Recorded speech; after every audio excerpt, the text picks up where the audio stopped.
start with a very interesting sum based on consistency and inconsistency. This is really a nice sum from the understanding point of view. Let's do it.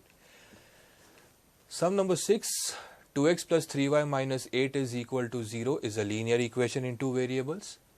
Write another equation in two variables such that the geometrical interpretation of the pair so formed is as follows.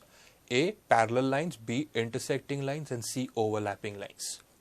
So difference between this sum and the previous sums is, in this sum only one equation is given and second equations we are supposed to find, and for that three conditions are given: parallel lines, intersecting lines, overlapping lines. Let's start with the first condition. What is given? 2x plus 3y minus 8 is equal to 0. What is the first thing we do? We get it in the standard form, and it is already in the standard form.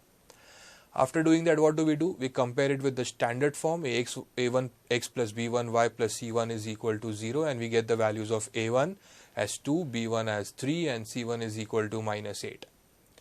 Now normally we find the values of a2, b2, c2 by comparing, but here there is no other equation given to us for comparing. So what do?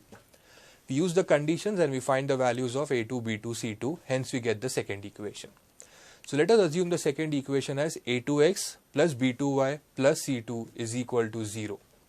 So let's get the values of a2, b2 and c2, substitute in this form, and we will get the second equation.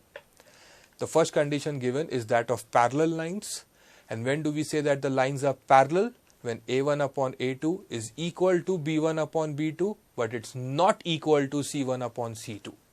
Now with the help of this condition and the values of a1, b1, c1, let's find a2, b2, c2.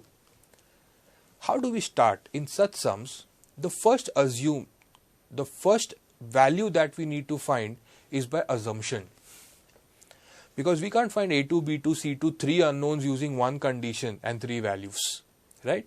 So first let us assume, say, a2 as 4. So in this type of sum, always start with assuming a2 as something. You can assume any value, a2 as 4 or 5 or 6, the choice is absolutely yours. We are assuming 4 because a1 is 2. So 2 and 4 divisible, that's why we are assuming a2 as 4. Right? So let's assume a2 as 4, so we got the value of a2 as 4. How? By assumption. So if a2 is 4, can we say a1 upon a2 is equal to 2 upon 4, which is equal to 1 upon 2. a1 is 2, a2 is 4, so 1 upon 2. We all know that a1 upon a2 is equal to b1 upon b2. We know a1 upon a2, 1 upon 2. So can we say b1 upon b2 is also equal to 1 upon 2? Right?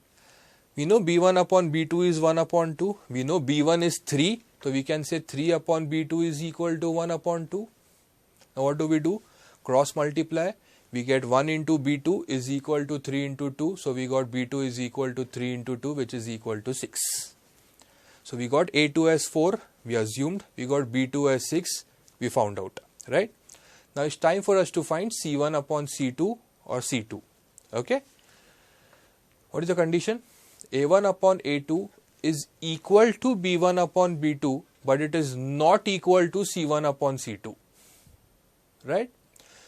a1 upon a2, b1 upon b2 is 1 upon 2, but it should not be equal to c1 upon c2. So can we come to a conclusion that c1 upon c2 is not equal to 1 upon 2? Right? c1 is minus 8, so c2, cross multiply again, you get c2 is not equal to minus 8 into 2. c1 is equal to minus 8, so c2 is not equal to minus 8 into 2. So c2 is not equal to minus 16. When we say c2 is not equal to minus 16, you can assume c2 as any other value but minus 16. Well, you can assume c2 as 1 or 2 or 3 or 10 or whatever, but you should not assume c2 as minus 16. That is the only condition. So we got a2 as 4, b2 as 6, and c2 not equal to minus 16. Any other value of c2 is fine. So what is the second equation? One set of possible values can be a2 is 4, b2 is 6, and c2 can be minus 5 or any other value.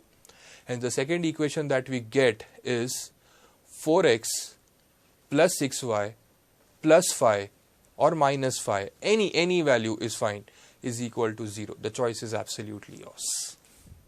right? Let's move on. The second part, the condition of lines to be intersecting. Now it's absolutely the same. What is our intersecting lines? Unique solution. So A1 upon A2 should not be equal to B1 upon B2. Let us assume A2 as some value, okay. You can assume A2 as say 4, you will get B2 as 4, C2 as 1. The same way you can do it, and you will get the answer as 4x plus 4y plus 1 is equal to 0. Assume A2, so A1 upon A2 will be 1 upon 2. Just see to it that B1 upon B2 should not be equal to 1 upon 2. As simple as that. And you can find out any, this is just an assumption, every child can get a different answer. Just that it should satisfy the condition A1 upon A2 not equal to B1 upon B2. And similarly, the answer for the next one, lines should be overlapping, all the three ratios should be equal. So it can be 4, it can be 6 and minus 16. So that you get the ratios as 1 upon 2, 1 upon 2, 1 upon 2. So the answer is 4x plus 6y minus 16 is equal to 0. The logic is same as what we did for the parallel lines.